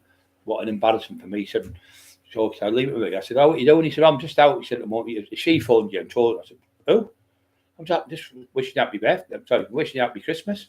Shirley, get Shirley the best. Give the bairn the best to the son that. Letting him know nothing. But she don't tell him because you go mad with me. So I said nothing. Then she phoned back. She said, what's happening? I said, well, he's going to come back. I said, aren't you? He said, I'm just in a pub with the lads. He went, aren't you fucking joking, aren't you? Christmas Day, and you want to be in the house with Jameson and Shirley and fucking open the presents and having a good day. It's all about the bairn and the all last day, mate. I said, don't be getting a fucking pub drink with the lads. He said, do you think so? I went, yeah, of course I do. I said, go and buy her a fucking, because there's local shop, Pakistani shop, was still open. I said, go in there and just buy a fucking, get her a bottle of Baileys and some chocolates. Oh, I'll do that, and I understand what you mean. I said, yeah, it's Christmas Day for the family. Get in there. And he never said about the girls being there, so I never mentioned him. See, so I thought him out. I said, look, he's coming home now. Don't let him know nothing. Just don't say nothing. And he's just like his dad, a bully. He's been bullying me and Jameson for years. It's been going for years. As she said, we caught him one day. We come downstairs. And he was throwing his guts up, barking up all over the fucking place, throwing up fucking overdose on drugs. She said, so I got a camera out to start. I helped him first. And then he's all wedged up all over the floor where he's been frothing at the mouth because he took that much of that Subutex, which is pharmaceutical heroin. That's why you gouge. So she's videoed him on the video. She told me, Emma, she said, I've got the video of that. She let Emma see the video where he's balking up. I've never seen it. I can't say I did because I didn't. But she said, ask Emma. I've showed Emma the video. So I've kept that to embarrass him the next time he does it. So he said, I promise I'll never do it again, never do it again. So a week later, he's done it again. He's back on the good. So the kids come down and said, Dad, because he knew he was getting the blues, because the kid, 2 daughters would say, oh, your dad gets the blues off John on the corner. Because there's no kids are not fucking daft, about 14-year-old. He said, oh, your dad gets the blues off him down there. And he didn't know what the blues were. And he obviously checked up the kid, seen people dying in the paper on them. And Dad, please get off them. Don't want them again. People are dying on them all over. They're no good for you. Please don't. I promise you won't get them again. He said, I promise your life. I promise, swear on your life I won't do it again. Next minute, he's on them again, on shit. Off his head, barking and all that, and like screaming, shouting at me. You promised. He went, fucking shut up, you little fanny. So I calls the kid a little fanny. Shut your fucking little fanny.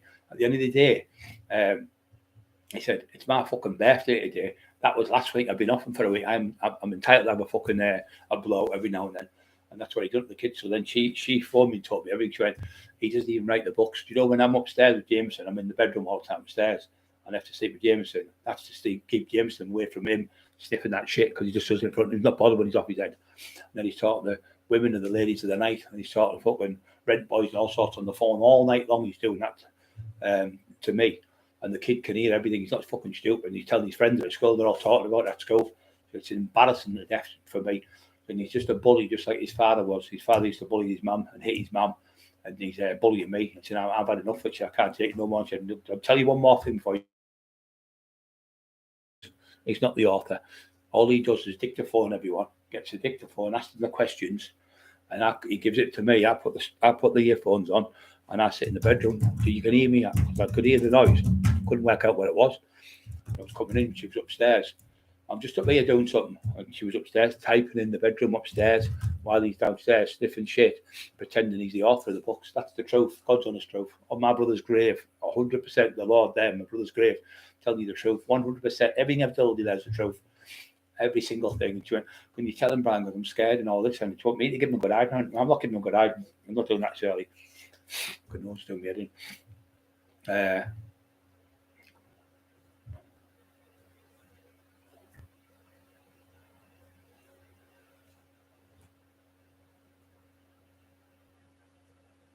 Oh, yeah, Freedom, Ronnie Potts. Yeah, I just streaming like fuck. You seen them? All fucking red my eyes. Oh, I'll tell you the truth. I put a thing on tonight. And the hotel you can pack it up. As Paul was on here tonight, and I said, Paul, I'm not going to be coming on, mate. I think it was Paul I text. My nose was running like fuck. I said, my eyes are running. I think it's because I think Paul's on here somewhere. Rob, sorry, it was Rob. Rob's on there. There he is with his fist up. Rob, I texted. I said, I'm not coming on tonight, Rob. I'm not well. Been bad for like 2 days. I've got the runs, and I've got my nose is running, my eyes killing me. But I definitely think it's the pup. There's Rob with 100%. Yeah, he just put up. Told you. So I was going to come on there. I thought, no, I can't let people down because people are here. I love coming on helping people, but I had to get me rant off about the government. You'll hear a big fucking thing tomorrow. Cockerill's been done, conspiracy to overthrow the government with Rob, Colin Maguire, CBD. You're all involved, Cart, man. You're all involved. Yeah, I'm going down. You're all coming with me. We're all going down. They're all going down. John Sweet, Swanston. No, you won't lose your thing, Rob. John, you're on about the other day, mate. Don't worry about that. Says that way. See, it just poured my eyes, fucking red raw.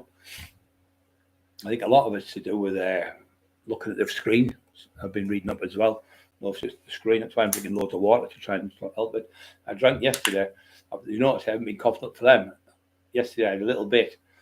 I've read up a bit of salt, teaspoonful of salt in water. Drink it. It dries up the mucus in your chest. Now I've read up as well. When you have the tube in your throat, because I was in there for hours and hours fucking on the breathing apparatus. When they woke me up, my heart stopped and I had to jump me back off with them fucking defibrillator thing.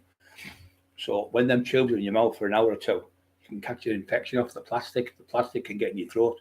I wonder if that's what it's been. Why I've been coughing phlegm for nearly 2 years. Never had that phlegm. Don't get me wrong, I've had pneumonia 3-4 times. But that phlegm thing, I've only just got that recently, the last 6 months ago. I've had it 6 months or so. I've been coughing. I got 6 months ago. I found out what it was off the doctor. He said, "Oh, because you're getting older." I said, "What? 36?" He said, "You're funny, you." I said, "No, I am." Anyway, he said, "What it is when you get older, sometimes you've got asthma. You can produce it in your mucus, and sometimes when you pull, you lay down all the time, you can produce it because if you sit up more, I can't. I can only sit up so long." Doctor, he said, "I know that. That's what I'm saying. Yeah." So I know you lay down a lot because your injuries. Because when I'm sat with you guys here, I'm on 2 hours, 3 hours. I'm in bed all day. The next day till 4 or 5 o'clock. I can't get up because I'm in that much pain. Because my sides are killing me now. But I just don't let you know.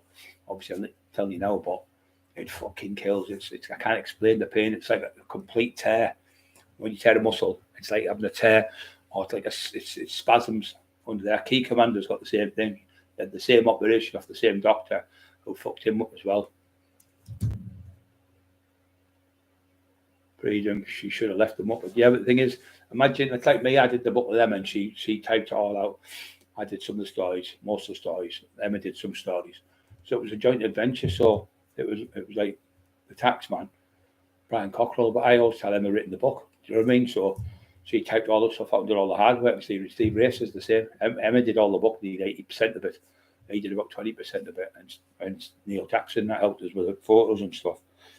And the book did really good. We're on our second 1,000 now. Like 2,000 has gone out. And when I asked Tinfoil how many books I've sold, he went, about 200. So how can one book sell at £20, sell 2,000? It's under 2,000 now, and the other books only sold a couple of hundred. Doesn't make sense, does it? And the other book was selling at £12.95. So it was £7 deal, the one we were selling, and it sold 5 or 6 times as many books. That's how news ripped me off. What I asked her, just like normal thing, like say you went away, you went, "Can I get the invoice off the boss? Because this isn't right, this." You look at, "Oh yeah, I forgot that. I had to pay that much tax." So you get your invoices to prove what you've got. So I said, "Can I have some invoices?" You went, "Yeah, don't know, buddy. Listen, you can trust me and Charlie. You know that." I said, "Yeah, I know that." I said, "I just don't really know Rob." I said, "But he still hasn't given me a contract. It's been 3 months now." I said, "I haven't had an invoice off you." I said, "Usually you get an invoice once a month. Or once every 6 months, and it gives you the payout, how many books are being printed, how much the books cost to print, how much they have for post stamps and postage, how much of the covers to get printed, and how many are in shops and what shops they're in. That's all I want to see, just so for me tax reasons." So I said, "I'll get that to you." Another month went, so that's when I went to court.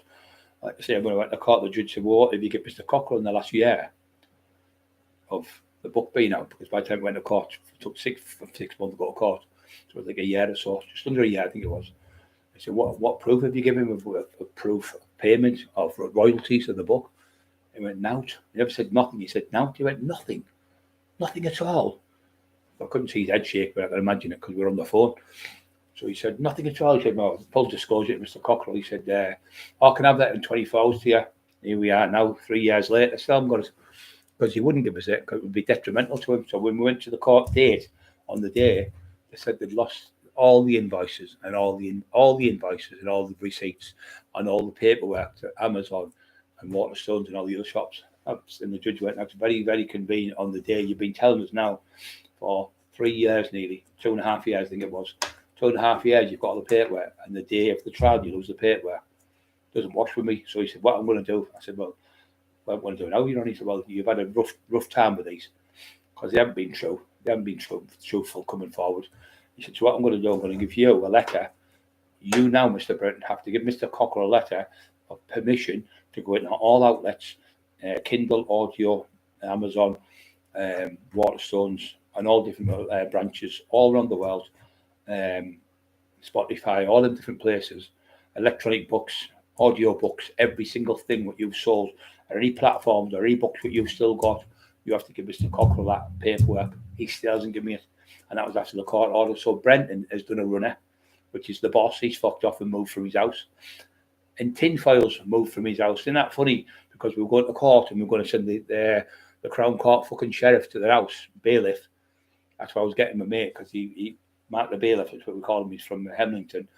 He said, my mate will do it. You only pay 90 quid. And they go in and go, you can't take it away. If you can't take it away, if you can't pay, you can be taken away. One of them type. And they call him Mark as well, funny enough. And he's from York, the High Court Sheriff from York, the highest one in the land. The next one is Scotland. So he's the highest one you can get. I think there might be another one in Newcastle, sorry. So after there, there's I think it's Newcastle and Scotland. So he's the highest in England, that one. This one up here, though, in York, he's been doing it for years. He said, we just go in and we'll put a writ on the house, where we put a lien on the house, where they can't sell the house until they give you the money they owe you. And as soon as they found that out, the fucking both of them have both done runners. The judge said to me, well, when we were in the courtroom and I was talking to him on the phone, I said, the later on, Your Honour, he said, they might not turn up. And they never turned up, he's right. He said, what I think they might do, Mr. Cockerill, he said, I think you might be getting there, they might pull the rug from under your feet. I said, do you mean go bankrupt? He said, precisely. He said, what they usually do in this case, drag it on, keep saying they're going to show you infantry. That's the word, the infantry. It wasn't invoice, infantry. Shows you. It's like the same thing, infantry. What he called the infantry, the judge said they won't show the infantry. And then what happens, they'll say they've lost it, or there's been a leak, or there's been a fire, or there's been a water damage and all the books are ruined or whatever. We can't get the paperwork, it's been damaged to do that one. Or they'll just declare bankruptcy. So what they'll do next, I said, what would happen the next stage? Then Your Honour, obviously, it's your game, you know, obviously a lot more than me. The next stage, Mr. Cockerill, would be they'll drop the prices of the books. So if the books were £15, which they are, they'll probably drop to £10 maybe. So 2 weeks later, the fucking judge, the books went down from $14.99 to $12.99. The next month I went down to 0.000 pence. They'd sold all the books at that price, got rid of them all, sold them all, and then probably got a load of them hid, bring them out another time, and not give me invoices or nothing still. So we're going to have to go for Amazon. But my mate was a barrister, coming home soon. He's going to help me with the case. He's shit hot. I've got other people doing it, but I think a lot of people are obviously busy. So the thing is, I said to the judge, well, how long have I got? He said, there's no time scale on this one because you've been messed around that long. They haven't come good with the goods. So therefore, there's no time scale on it. Whatever it takes, I know you've been poorly. When you get better, you can compile a dossier of how many books have been sold, what shops and what outlets off that paper. Mr. Brenton, he sent that on the day when we got there. So he's already sent that. I've got that letter and I read it out, and the judge read it out. He said, "Are you happy with that?" I said, "Yeah, I'm really over the moon." So but then didn't realise when you contact Amazon, you have to be the policy owner to get how many books have been sold. So I'm stuck a fucking game. So the only way I can do it now is I can go through the banks. That's how we're going to do it, and go through the solicitors and do it that way. And what will happen if their solicitors just cost, say, I don't know, $5,000 or something, they'll have to pay because we'll win the case. We can't lose because David, who's my mate, was like a brother to me. He's a top barrister and his missus. I said they can't win because the judges give you all the disclosure now. So once they give the disclosure to Amazon, Amazon have to release that disclosure, and then the bank has to release what they've been paid as well. So you have the bank statements, because what happens is the books go from Rob Brent gets the books, prints them, then he sends them to Amazon. Then Amazon will get them off like Goodreads, Waterstones, all the shops, and they'll send them out to Gardner's distributors. They're the biggest book company in England. Even they're on them. Gardner's a few with them because they've pretended that they've teamed up with Gardner's, which is about 400-year-old book company. I think the oldest book company in the country, in England ever. And they pretended that tinfoiled Warcry Publishing and Warcry Press have amalgamated with a £400 million company. Just come to the fuming with them. So they're on about suing them as well. Everywhere he goes, people want to sue them. He tried to do Norman Buckland's book. I said, I'm the man for your book. I said, he's fucking not. So he got the book and did it. Fucking pissed you right off, didn't it? It really fucking pissed you because you thought he had, I gave him the heads up. I gave them the heads up. I said, he's a piece of shit. I said, he's not worth it. Everywhere he goes, I'm going to stop every book he tries to do. Every subject, everything you Jack the Ripper to, or everything, the fucking lot's getting stopped. Every single place you try to make money, you're going to get stopped. All I'm going to do is tell the truth. Can't get done for tell the truth. I can produce all the invoices from the court, no invoices from the court. I can produce all the letters, prove we haven't had the invoices as well. I can prove the whole court letters. I can prove that you never ever give us a receipt from the bank or an invoice or an inventory or anything whatsoever to prove how many books you sold, because you done the lotting on drugs, and that's why you've had your house repossessed. Selby Crescent, I can use your name now because you don't live there. Selby Crescent, your house is gone. Been up there, talked to the neighbours. Over the moon, you've gone. Every other night, there was somebody outside wanting to fight him. Every other day, there was cars pulling up wanting to beat him up for money for drug loads. Exact same thing what you did to your mum and dad. That's why they threw you out. You were having people at the door, drug dealers, wanting money off you, putting the windows through, smashing fucking your mum and dad's windows. So they disowned you completely. Your brother, your mum, your dad. A lot of them got rid of you because your attitude, the way you are with people. So none of them want out to do you. Everywhere no one in Middlesbrough likes you. You fucking hate it everywhere you go. There's that scruffy cunt there, and you just run. Every time you see someone, you run your shit out.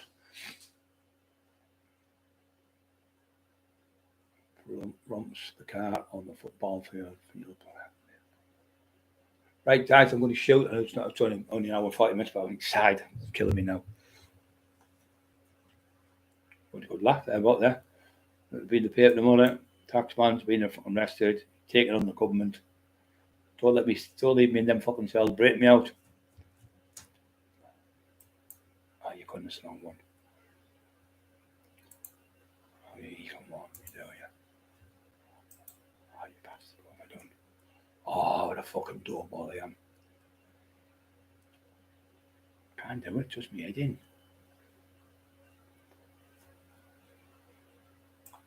Yeah, I've done it. Haven't I? Bastard, that's not been done. That's it, yes. Your hands are knackered. You said I'm trolling him. How long does it take me to do this? Hi, Tin Man.